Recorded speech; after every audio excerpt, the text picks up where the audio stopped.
नमस्कार, मैं हूं आपके साथ गौरव राजेंद्र। बुलेटिन की शुरुआत करते हैं। कॉर्बेट टाइगर रिजर्व प्रशासन को एक बड़ी सफलता हाथ लगी है। दरअसल आपको बता दें कि पिछले कई दिनों से इलाके में दहशत का सबब बने बाघ को पार्क प्रशासन टीम ने सफलतापूर्वक ट्रैकुलाइज कर पकड़ लिया है। दरअसल आपको बता दें कि बाघ ने पिछले दिनों एक 60 वर्षीय बुजुर्ग महिला पर हमला कर उन्हें मौत के घाट उतार दिया था। महिला की मौत के बाद से ही पार्क प्रशासन इस बाघ की तलाश में जुटा था। स्थानीय ग्रामीणों ने बढ़ते आक्रोश और सुरक्षा को देखते हुए पार्क निर्देशक के निर्देशन में विशेष टीम का गठन किया गया और कड़ी मशक्कत और घंटों की निगरानी के बाद विशेषज्ञों की टीम ने बाघ को देखते ही सटीक निशाना साधकर उसे ट्रैकुलाइज किया। बाघ के बेहोश होने के बाद उसे सुरक्षित पिंजरे में रखकर कॉर्बेट टाइगर रिजर्व की बेला रेंज स्थित रेस्क्यू सेंटर ले जाया गया, जहां पर वन्यजीव विशेषज्ञों और डॉक्टरों की निगरानी में बाघ के स्वास्थ्य का परीक्षण किया जा रहा है। बाघ के पकड़े जाने के बाद वन क्षेत्र से सटे गांवों के लोगों ने राहत की सांस ली है। हालांकि पार्क प्रशासन ने अभी भी सावधानी बरतने की सलाह दी है और जंगल के भीतरी रास्तों पर अकेले न जाने की अपील की।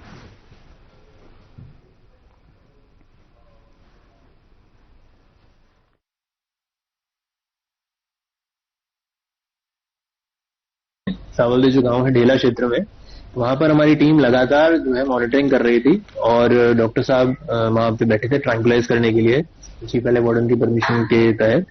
तो कल रात में लगभग 2:30 से 3 बजे के आसपास एक मेल टाइगर को ट्रैंकुलाइज कर लिया गया है और हम उसको 3-4 दिन से मॉनिटर कर रहे थे। तो वही हमारे डेटा के अनुसार एक पोटेंशियल टाइगर है शायद जो कॉन्फ्लिक्ट में इन्वॉल्व था, तो उसको हमने ट्रैंकुलाइज कर लिया है। अब उसका जो डीएनए सैंपलिंग है वो करवा रहे हैं हम और उसके बाद पता चलेगा कि वो टाइगर। उधर जानलेवा चाइनीज मांझे के बढ़ते खतरे को देखते हुए ज्वालापुर पुलिस पूरी तरह से एक्शन मोड में नजर आ रही है और एसएसपी प्रमेंद्र डोभाल के कड़े निर्देशों के बाद ज्वालापुर पुलिस ने क्षेत्र में प्रतिबंधित चाइनीज मांझे की बिक्री रोकने के लिए एक विशेष चेकिंग अभियान शुरू किया है। बता दें कि ज्वालापुर कोतवाली प्रभारी के नेतृत्व में पुलिस की विभिन्न टीमों ने शहर के प्रमुख बाजारों और पतंग की दुकानों पर औचक छापेमारी की और इस दौरान पुलिस ने दुकानदारों के स्टॉक की बारीकी से जांच की और स्पष्ट चेतावनी की। यदि किसी के पास में प्रतिबंधित मांझा पाया गया तो उसके खिलाफ सख्त कानूनी कार्रवाई की जाएगी। चाइनीज मांझा न केवल इंसानों के लिए जानलेवा साबित होता है बल्कि आकाश में उड़ने वाले पक्षियों के लिए भी काल बन जाता है। आए दिन इसकी चपेट में आने वाले राहगीरों के गले कटने और गंभीर चोट लगने की खबरें आती रहती हैं। इसी गंभीरता को देखते हुए प्रशासन ने इसकी बिक्री और उपयोग पर पूर्ण प्रतिबंध लगाया हुआ है। बता दें कि कोतवाली ज्वालापुर पुलिस ने स्थानीय नागरिकों और अभिभावकों से भी अपील की है कि अपने बच्चों को केवल सूती धागे से ही पतंग उड़ाने के लिए प्रेरित करें। चाइनीज मांझे की बिक्री करने वाले किसी भी संदिग्ध व्यक्ति की सूचना तुरंत पुलिस को दें।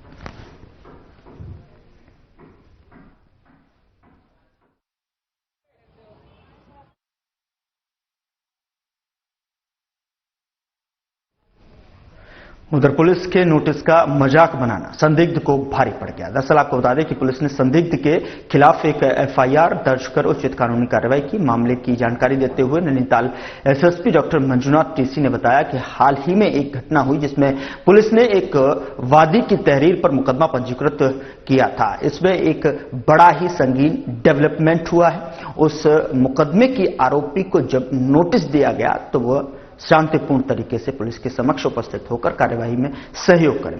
तो आरोपी ने नोटिस का मजाक बनाते हुए उसे रील के माध्यम से प्रसारित किया। इसके बाद एक और गंभीर बात सामने आई है। आरोपी ने खुलेआम वादी के नुकसान पहुंचाने और डराने धमकाने की कोशिश की। नोटिस में साफ कहा गया है कि आरोपी को जांच में सहयोग करना चाहिए, लेकिन इसके उलट आरोपी ने वादी को धमकाया, जो कि एक गंभीर अपराध है, जिसके चलते पुलिस ने वादी बनकर एक और एफआईआर दर्ज की और उचित कानूनी कार्रवाई की। एसएसपी ने कहा कि यह बहुत ही सीरियस ऑफेंस है।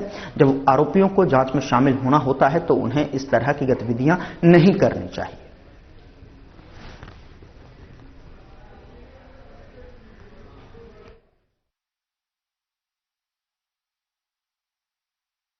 जी, एक जो अभी हाल ही में घटना हुई है जिसमें एक मतलब एक मुकदमा हमने पंजीकृत किया था एक वादी की तहरीर के आधार पर। इसमें बड़ा संगीन एक डेवलपमेंट हुआ है।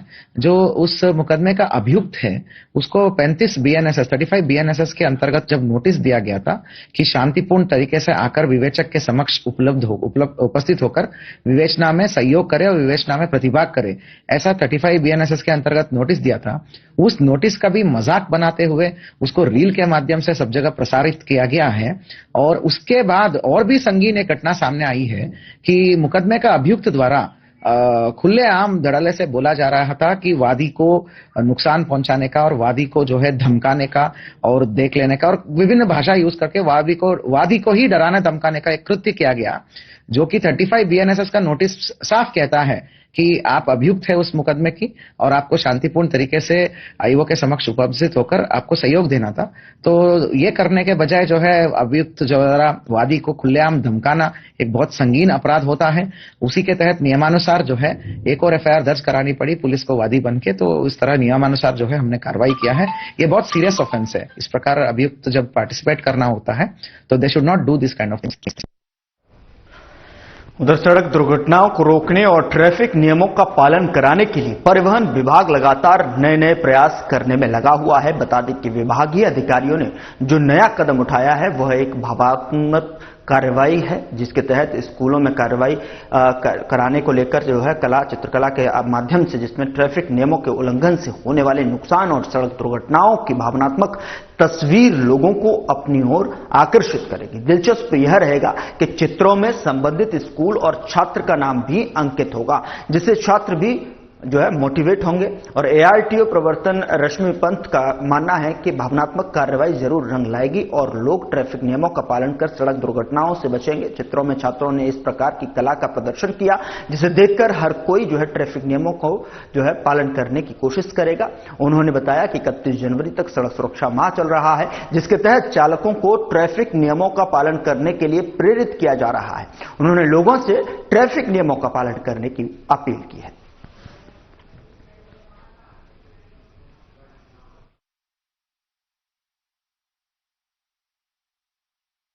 मैं आपको बताना चाहूंगी कि इस वर्ष 1 जनवरी 2026 से 31 जनवरी 2026 तक जो मॉर्थ है उनके द्वारा राष्ट्रीय सड़क सुरक्षा माह मनाया जा रहा है।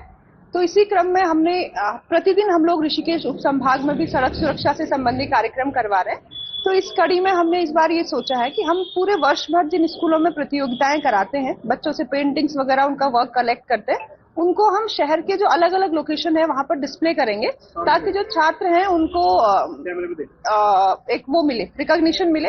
इनको हम अपने कार्यालय में लगा रहे हैं। इसके अलावा हम जो हमारा नटराज चौक है, एक पब्लिक प्लेस है, वहां पर लगाएंगे, नेपाली फार्म के पास लगाएंगे, एम्स में लगाएंगे, जो विभिन्न थाने हैं उनके अंदर भी हम लगाएंगे, ताकि बच्चों को भी रिकॉग्निशन मिले और बाकी लोग भी उससे प्रेरित हों। नेशनल हाईवे दिल्ली की ओर जाने वाली सड़क पर एक दर्दनाक सड़क हादसा हुआ। बता दें कि ज्वालापुर सब्जी मंडी पुल के पास एक तेज रफ्तार बाइक अनियंत्रित होकर दुर्घटनाग्रस्त हो गई। हादसे में बाइक पर सवार तीनों युवक जो है गंभीर रूप से घायल हो गए, जिन्हें उपचार के लिए अस्पताल में भर्ती कराया गया, जहां पर उनकी हालत नाजुक बताई जा रही है। सूचना मिलते ही स्थानीय पुलिस की टीम मौके पर पहुंची और घटनास्थल का मुआयना किया। पुलिस ने दुर्घटनाग्रस्त वाहन को कब्जे में लेकर जांच शुरू कर दी है। हादसे के कारण हाईवे पर कुछ समय के लिए यातायात बाधित रहा, जिसे पुलिस ने आंशिक रूप से रोककर स्थिति सामान्य कराई। वहीं प्रत्यक्षदर्शियों का कहना है कि बाइक की गति काफी अधिक थी।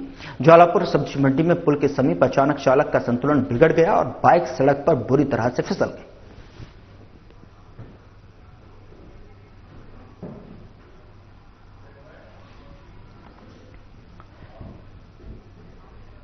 उधर उत्तराखंड के पहाड़ों में इन दिनों कड़ाके की ठंड पड़ रही है, लेकिन अल्मोड़ा पुलिस के जवानों के हौसले के आगे मौसम भी नतमस्तक नजर आ रहा है। आज सुबह जब पारा 2 डिग्री सेल्सियस तक लुढ़का हुआ था, तब पुलिस लाइन मैदान में जवानों का अनुशासन, समर्पण और हाई जोश देखने को मिला। बता दें कि एसएसपी देवेंद्र पिंचा के नेतृत्व में आज प्रातःकालीन साप्ताहिक परेड का आयोजन किया गया। एसएसपी ने परेड की सलामी ली और जवानों की ड्रिल, टर्नआउट और शारीरिक दक्षता का बारीकी से निरीक्षण किया। ठंड के बावजूद जवानों के चेहरे पर कर्तव्य के प्रति दृढ़ता साफ झलक रही थी। परेड के दौरान विशेष रूप से जवानों का शस्त्राभ्यास कराया गया और इसमें जवानों ने विभिन्न आधुनिक शस्त्रों को खोलने, जोड़ने और उसके संचालन की अपनी दक्षता का प्रदर्शन किया। एसएसपी ने जवानों को शस्त्रों के रखरखाव और आपात स्थिति में उनकी तकनीकी जानकारी के संबंध में महत्वपूर्ण टिप्स दिए और उनकी कार्यकुशलता को परखा। परेड समाप्ति के उपरांत एसएसपी ने पुलिस लाइन परिसर के व्यापक निरीक्षण किया। उन्होंने कहा कि वहां पर चल रहे विभिन्न प्रगतिशील जो है और व्यवस्थाओं का जायजा लिया और इस दौरान उन्होंने प्रतिसार जो है निरीक्षक रमेश चंद्र को सख्त निर्देश दिए कि निर्माण कार्यों में गुणवत्ता का विशेष ध्यान रखा जाए और पुलिस लाइन की व्यवस्थाओं और अधिक सुदृढ़ बनाया जाए। निरीक्षण के दौरान जो है एसएसपी देवेंद्र पींचा ने कहा कि अनुशासन ही पुलिस बल की नींव है। विपरीत परिस्थितियों और विषम मौसम में भी जो है जवानों का यह जोश नागरिक सुरक्षा के प्रति हमारी प्रतिबद्धता को दर्शाता है।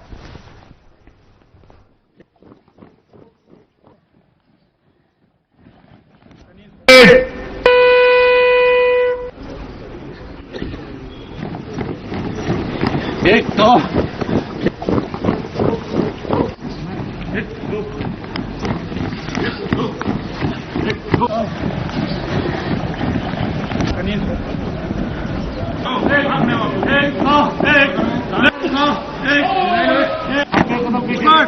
आगे बढ़ेगा दाहिने से।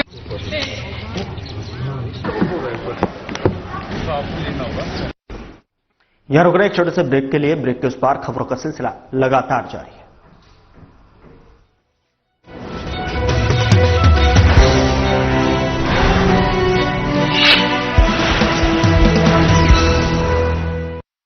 प्रधानमंत्री नरेंद्र मोदी के मार्गदर्शन और मुख्यमंत्री पुष्कर सिंह धामी के कुशल नेतृत्व में रोजगार की दिशा में तय हुए हैं नए आयाम और बन रही है सशक्त और आत्मनिर्भर उत्तराखंड की पहचान। राज्य सरकार ने युवाओं, महिलाओं और भूतपूर्व सैनिकों को रोजगार से जोड़ने, कौशल विकास करने, सरकारी और निजी संस्थानों में नौकरी के अवसर उपलब्ध कराने की दिशा में कदम बढ़ाए हैं। सरकार की नई रोजगार नीति मुख्य रूप से युवाओं को रोजगार में सहायता प्रदान करने और स्वरोजगार को बढ़ावा देने पर केंद्रित की गई है, जिसके लिए स्टार्टअप्स को फंडिंग, मेंटरशिप और बाजार उपलब्ध कराने पर जोर दिया जा रहा है। महिलाओं को स्वरोजगार से जोड़ने के लिए मौन पालन, एप्पल मिशन और बागवानी के लिए हर ब्लॉक में 200 व्यक्तियों को प्रशिक्षण देने का निर्णय लिया गया है। साथ ही राज्य के स्थानीय उत्पादों, फल, सब्जी और दूध की खरीद के लिए अन्य एजेंसियों के साथ सहमति बन रही है। भूतपूर्व सैनिकों को रोजगार और स्वरोजगार उपलब्ध कराने के लिए उनकी योग्यता पर आधारित सेवाओं से जोड़ने की दिशा में कार्य किया जा रहा है। ये मुख्यमंत्री श्री पुष्कर सिंह धामी के कुशल नेतृत्व का ही परिणाम है कि उत्तराखंड स्टार्टअप रैंकिंग में देश के टॉप राज्यों में शामिल है और लीडर कैटेगरी में गिना जा रहा है। उद्योग और आंतरिक व्यापार संवर्धन विभाग यानी DPIIT के अनुसार ईज ऑफ डूइंग बिजनेस में उत्तराखंड का प्रदर्शन हिमालय राज्यों में सबसे बेहतर रहा है। हेल्थ केयर, IT सर्विस, कृषि, खाद्य प्रसंस्करण और शिक्षा में प्रदेश के युवाओं ने सबसे ज्यादा स्टार्टअप शुरू किए हैं और अर्थव्यवस्था में अपना योगदान दिया है। उत्तराखंड में बन रही हैं संभावनाएं अपार। कुशल नेतृत्व से खुले हैं रोजगार के द्वार।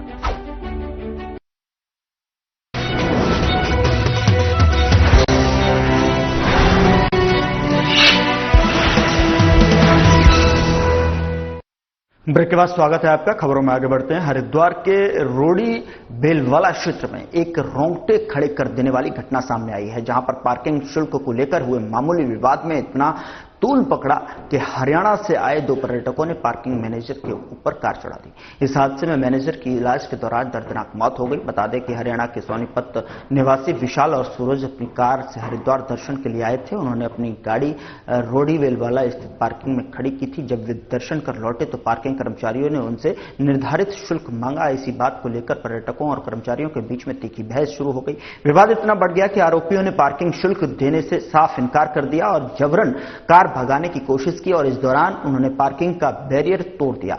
पार्किंग मैनेजर सहदेव सिंह ने जब उन्हें रोकने का प्रयास किया तो आरोपियों ने उन पर कार चढ़ा दी और उन्हें रौंदते हुए निकल गए। गंभीर रूप से घायल सहदेव सिंह को तुरंत जिला अस्पताल ले जाया गया, जहां पर उनकी नाजुक हालत को देखते हुए डॉक्टरों ने उन्हें हायर सेंटर रेफर कर दिया गया। रास्ते में उन्हें पार्किंग मैनेजर सहदेव सिंह ने दम तोड़ दिया। मौत की खबर मिलते ही परिजनों और पार्किंग कर्मचारियों में शोक और भारी आक्रोश फैल गया। मैनेजर को कार से रौंदने की घटना देख वहां मौजूद अन्य कर्मचारी भड़क गए। उन्होंने भागने की कोशिश कर रहे आरोपियों की कार को घेर लिया और उसमें जमकर तोड़फोड़ की। हालांकि मौके पर मची अफरा तफरी का फायदा उठाकर दोनों आरोपी वहां से भाग निकले और बता दें कि पुलिस ने आरोपियों के खिलाफ संबंधित धाराओं में मुकदमा दर्ज कर लिया है। सोनीपत के रहने वाले विशाल और सूरज की पहचान हो चुकी है। सीसीटीवी फुटेज खंगाले जा रहे हैं और पुलिस की टीमें संभावित ठिकानों पर दबिश दे रही हैं। जल्द ही आरोपियों को गिरफ्तार कर लिया जाएगा।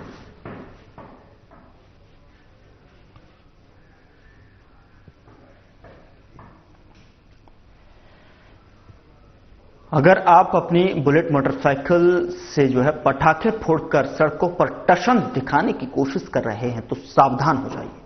हरिद्वार पुलिस अब न सिर्फ सड़कों पर बल्कि सोशल मीडिया पर भी आपकी हर हरकत पर नजर रखी हुई है। ताजा मामले में सोशल मीडिया पर मिली एक शिकायत का संज्ञान लेते हुए पुलिस ने एक युवक की बुलेट को सीज कर 14,000 रुपए की भारी भरकम चालान थमा दिया। दरअसल हरिद्वार पुलिस को सोशल मीडिया के माध्यम से एक शिकायत प्राप्त हुई। शिकायत में बताया गया था कि एक बुलेट युवक स्कूल और कॉलेजों के आसपास रेट्रो साइलेंसर से पटाखे जैसी तेज आवाजें निकालकर छात्र छात्राओं और आमजन को परेशान कर रहा है। मामले की गंभीरता को देखते हुए हरिद्वार पुलिस के उच्चाधिकारियों ने संबंधित कोतवाली को तत्काल कार्रवाई के निर्देश दिए। पुलिस टीम ने संबंधित बुलेट मोटरसाइकिल को चिन्हित किया और आरोपी को दबोच लिया। हरिद्वार पुलिस ने स्पष्ट संदेश दिया है कि सार्वजनिक स्थानों पर हुड़दंग और ध्वनि प्रदूषण फैलाने वालों को बख्शा नहीं जाएगा। पुलिस ने युवाओं से अपील की है कि वे यातायात नियमों के पालन करें और अपनी गाड़ियों में किसी भी प्रकार के अवैध मॉडिफिकेशन से बचें।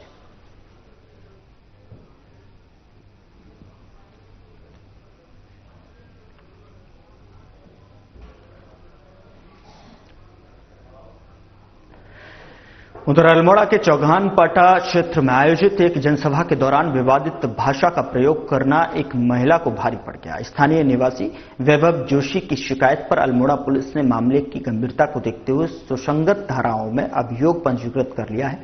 सीओ जीडी जोशी ने बताया कि मामले की जांच शुरू कर दी गई है। सभा के दौरान साक्ष्यों और वीडियो फुटेज की जांच की जा रही है। विवेचना के दौरान जो भी नए तथ्य सामने आएंगे उनके आधार पर अग्रिम और विधिक कार्रवाई सुनिश्चित की जाएगी।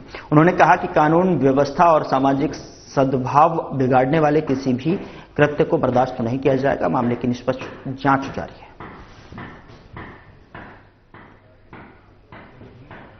एक आम सभा की जा रही थी जिसमें एक महिला द्वारा दिनांक 9 जनवरी 2026 को कोतवाली अल्मोड़ा में स्थानीय निवासी श्री वैभव जोशी द्वारा एक तहरीर दी गई है, जिसमें यह अंकित किया गया है कि दिनांक 8 तारीख को चौगानपाटा में कतिपय संगठनों द्वारा एक आम सभा की जा रही थी, जिसमें एक महिला द्वारा कतिपय आपत्तिजनक शब्दों का प्रयोग किया गया, जिसके आधार पर उनके द्वारा यह जो तहरीर दी गई है उसमें सुसंगत धाराओं में अभियोग पंजीकृत कर लिया गया है और विवेचना प्रचलित है। विवेचना के उपरांत जो भी तथ्य सामने आएंगे उसके अनुसार अग्रिम कार्रवाई की जाएगी। उधर देश दुनिया के पर्यटकों को गंगा में राफ्टिंग कराने वाले गाइडों के लिए अब एडवांस लेवल का फर्स्ट एड कोर्स करना जरूरी हो गया है और यह कोर्स करने वाले गाइड ही अब पर्यटकों को गंगा में राफ्टिंग करा सकेंगे। मुनकीरेती इको टूरिज्म जोन में फिलहाल 750 राफ्टिंग गाइड हैं, जिनको उत्तराखंड टूरिज्म विभाग ने यह कोर्स कराना शुरू किया है। 50-50 गाइडों के 15 बैच बनाए गए हैं। प्रत्येक बैच को तपोवन के एक होटल में 3 दिन तक इस कोर्स की अहम जानकारियां देकर उन्हें प्रशिक्षित किया जाएगा। ट्रेनर अच्छे शाह और संकेत सिंह और यूएस बेस के डॉक्टर अंगद ग्रेवाल गाइडों को एडवांस लेवल पर फर्स्ट एड कोर्स करेंगे, जिसमें मुख्य रूप से गाइडों को बताया जाएगा कि किस प्रकार से हाइपोथर्मिया को लेकर हेडेक होने पर और पर्यटक के पेट में पानी जाने के बाद उनको किस प्रकार से उपचार देकर बचाया जा सकता है। गंगा नदी राफ्टिंग प्रबंधन समिति के सचिव जसपाल चौहान ने बताया कि राज्य सरकार की ओर से फर्स्ट एड कोर्स का एडवांस लेवल करना अब जरूरी कर दिया गया है और इसी कड़ी में 750 गाइडों को यह प्रशिक्षण दिया जा रहा है।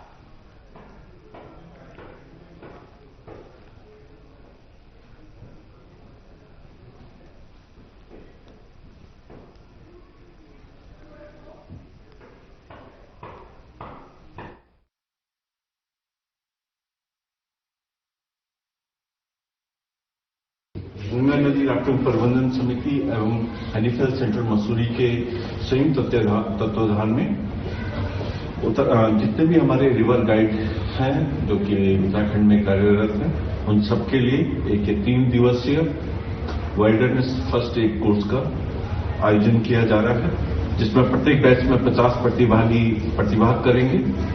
आज 10 तारीख से इसका शुभारंभ हुआ है। सचिव पर्यटन महोदय के निर्देश के क्रम में इस कोर्स को सभी के लिए मैंडेटरी किया गया है, जिसमें कि उत्तराखंड टूरिज्म द्वारा इसको स्पॉन्सर किया गया है, जीएनआर के द्वारा भी इसमें अपना सहयोग दिया गया है। और इस बीच बड़ी खबर का रुख करते हैं। बड़ी खबर ऋषिकेश से मिल रही है, जहां पर ऋषिकेश के लाल पानी और वीरभद्र ब्लॉक क्षेत्र को राजस्व ग्राम घोषित करने की मांग तेज। बापू ग्राम में लोगों ने की एक विशाल जनसभा, सैकड़ों लोगों ने जनसभा कर उठाई मांग, लाल पानी वीरभद्र क्षेत्र को बनाया जाए राजस्व ग्राम। भाजपा के पूर्व जिला अध्यक्ष रविंद्र राणा, पार्षद सुरेंद्र सिंह नेगी, मुस्कान चौधरी और अन्य वक्ताओं ने जनसभा को संबोधित किया। वन भूमि पर काबिज हजारों परिवारों के घरों की सुरक्षा के लिए राजस्व ग्राम घोषित किया जाना बेहद जरूरी।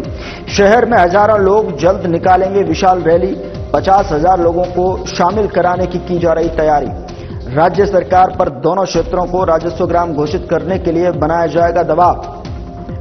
2 पक्षों के विवाद में डाली गई जनहित याचिका, सुप्रीम कोर्ट के आदेश के बाद लोगों में डर दिखा।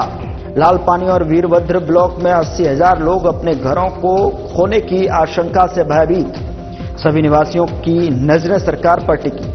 वक्ताओं ने लोगों से सुप्रीम कोर्ट के आदेश पर हो रही कार्रवाई का विरोध गांधीगिरी तरीके से करने की सलाह दी।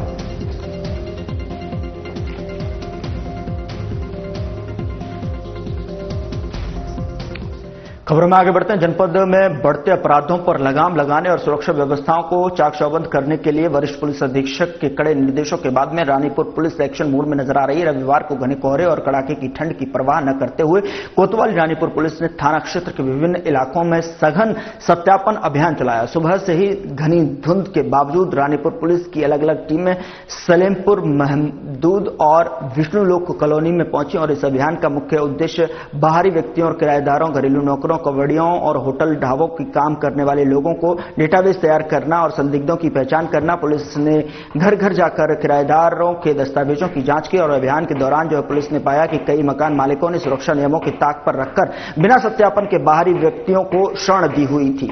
पुलिस ने सख्त कार्रवाई करते हुए 35 किराएदारों का मौके पर ही सत्यापन कराया और एक मकान मालिक का पुलिस अधिनियम के तहत 5,000 का नगद चालान काटा और 5 मकान मालिकों के विरुद्ध 50,000 के कोर्ट चालान किए। और रानीपुर पुलिस ने क्षेत्रवासियों को जागरूक करते हुए स्पष्ट किया कि किसी भी बाहरी व्यक्ति, नौकर या किराएदार को रखने से पहले उसका 100% सत्यापन कराना अनिवार्य है। पुलिस की चेतावनी दी है कि भविष्य में बिना सत्यापन के कोई भी किराएदार पाया गया तो संबंधित मकान मालिक के विरुद्ध और भी कठोर कानूनी कार्रवाई की जाएगी। साथ ही होटल और ढाबा स्वामियों को भी निर्देश दिए गए कि वह अपने यहां पर कार्यरत प्रत्येक कर्मचारी का पुलिस सत्यापन सुनिश्चित करें।